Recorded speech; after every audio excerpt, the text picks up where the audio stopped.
Bismillahirrahmanirrahim. Assalamu alaikum dear students. I hope all of you are fine. Students, today we are going to start a new topic, that is disjoint sets and overlapping sets. Two sets are said to be disjoint if they have no common element. No common element means that they have no same elements. Like in this example you see, this is the set of even numbers 0, 2, 4, 6 and 8, and this is the set of odd numbers. It is having the elements 1, 3, 5, 7 and 9. You can easily observe that in both of these sets there is no element that is same. Both of these sets are having the different elements.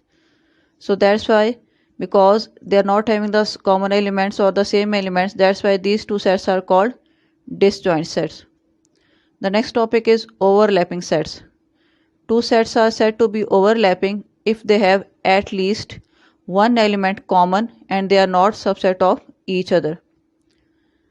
In this example you see, this is the set of odd numbers. It is having the elements 1, 3, 5, 7 and 9. And this is the set of prime numbers. It is having the elements 2, 3, 5, 7 and 11. In both of these two sets you see that there are some elements common like 3, 5 and 7, and there are some elements uncommon like 1 and 9 are not present in P and 2 and 11 are not present in O. So both of these sets are having some elements common and some uncommon. So that's why these two sets are overlapping. The second condition is that they are not subset of each other. What is the meaning of this statement? That all elements of this set will not present in this, and all the elements of this set P are not present in this set O. So both of these two sets will be overlapping. What are the two conditions? That they have at least one common element. There can be more common elements, but there should be at least one. They have some elements common, some uncommon, and they are not subset of each other. So these two sets are called overlapping sets.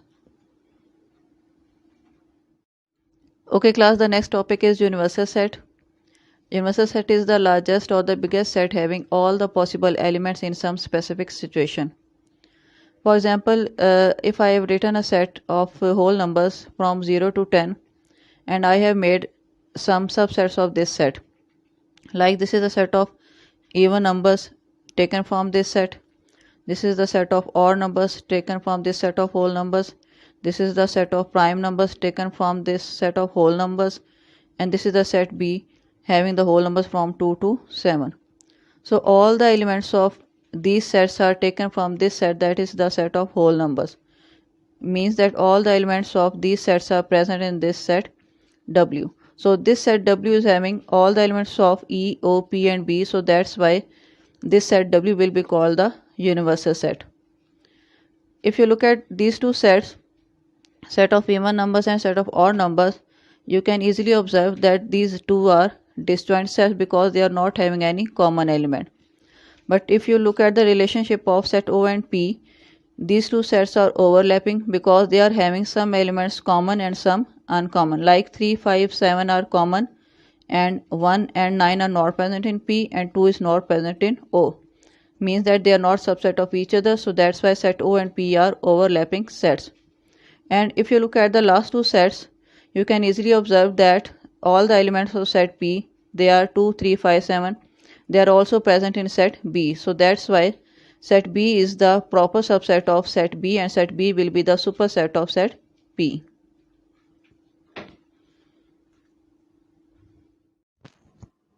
Okay class, after discussing universal set, our next topic is Venn diagram. Venn diagram were introduced by a mathematician John Venn, and these diagrams are used to represent the sets and relationship between the different sets. In Venn diagrams, the universal set is represented by rectangular box and its subsets are represented by the circles.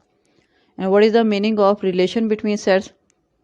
Relation between sets means whether the subsets are in disjoint form, they are in overlapping form, or they are in the subset form.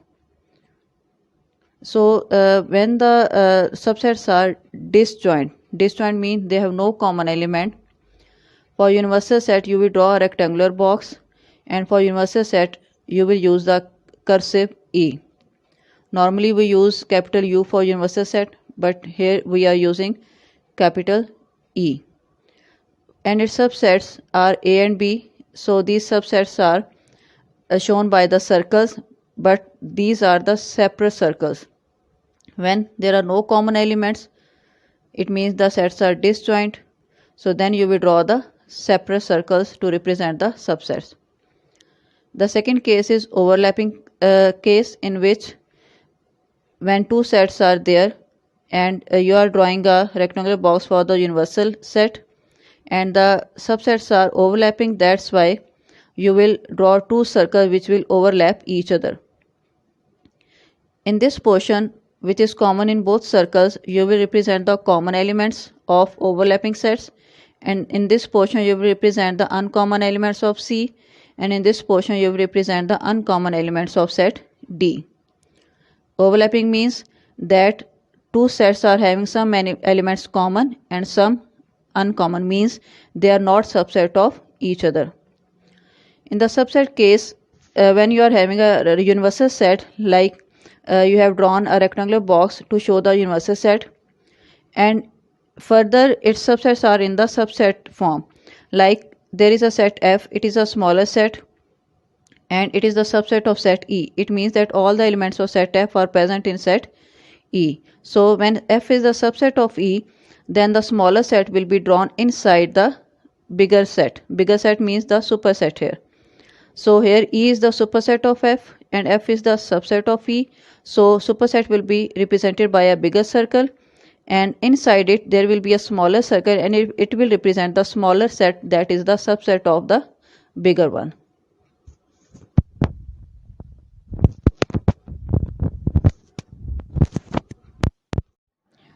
Okay class, now we will start exercise number 1.1 and we will take start from question number 7. Look at the statement. The statement is that the Venn diagram shows the elements in set A and set B. Here you are given a Venn diagram. In that Venn diagram, you see that there is a rectangular box that is showing the universal set, and in that box there are two subsets, set A and set B. In set B, the elements written are L, M, N, and in A you see O, P, Q, R, S and T. There are two parts of this question. In first part, you have to list all the elements in set A and set B. Students, first we have to check whether the subsets are disjoint, overlapping, or they are in subset form. So here you see that circles are not separate, so these are not disjoint. Circles are not overlapping each other, so these are also not the overlapping case. But it is the case of subset. Here you see there are two circles, a big circle and a smaller circle inside the big circle. So the smaller circle, that is the set B, it will be the subset of set A, and set A will be the superset of set B. So all the elements which are written inside the circle B, they are the elements of set B, and all the elements which are written inside this big circle, including this set B, these are all the elements of set A. So first I will write the elements of set B. These are L, M and N.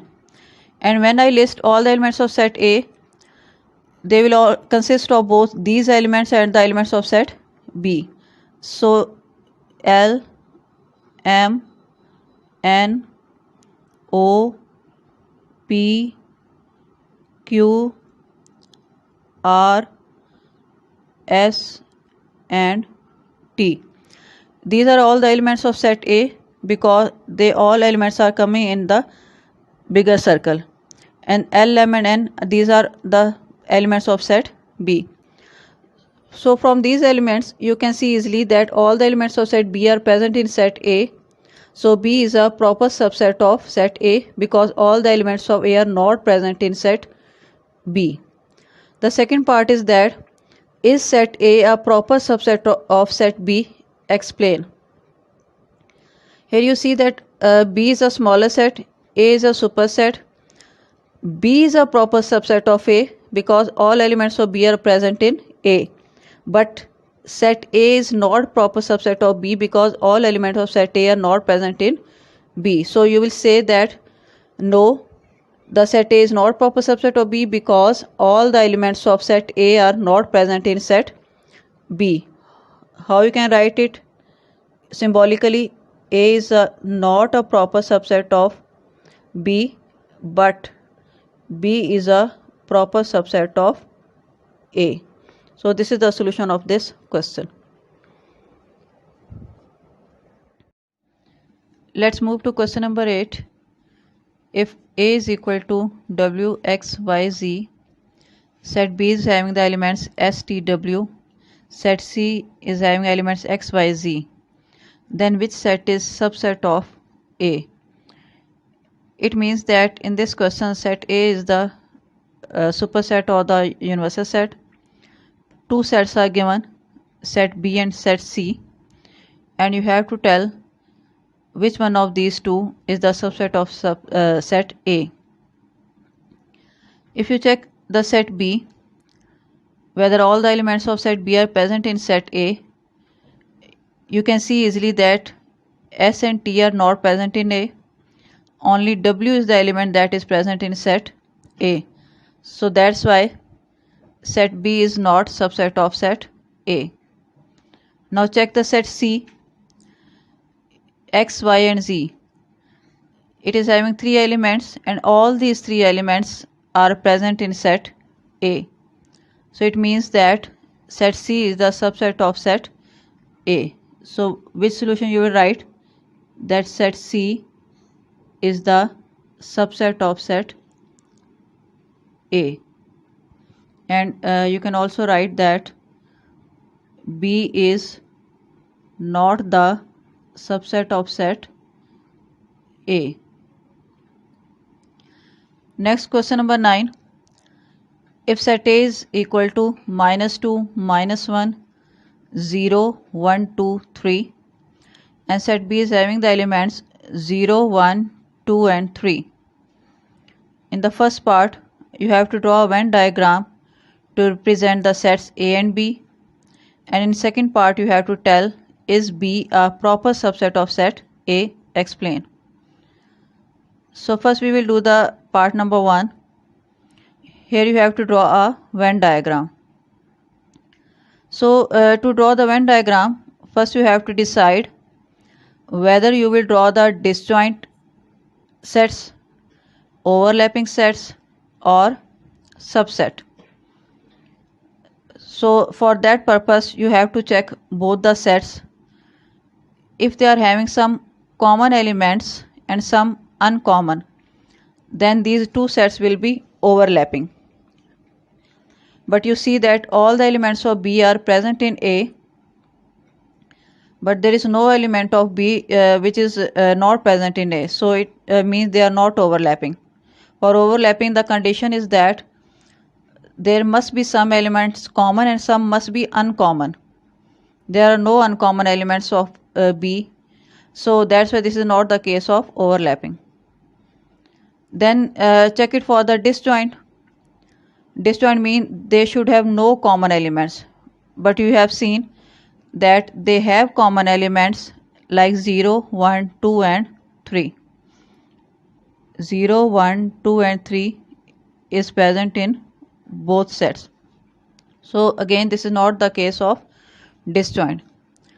The third case is subset, when one set is subset of the other.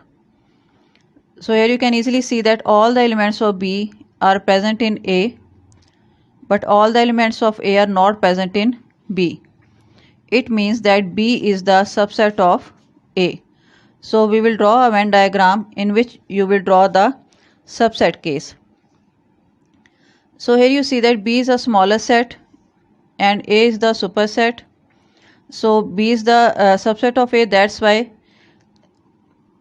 set A will be represented by a bigger circle, and inside that bigger circle there will be a smaller circle, and that will be the subset B. So in the circle, smaller circle, I will write the elements of set B. these are 0, 1, 2 and 3. And remaining elements of A like -2 and -1, because already I have written 0, 1, 2 and 3. These are also the elements of set A. Remaining elements are -2 and -1. So these will come in this portion.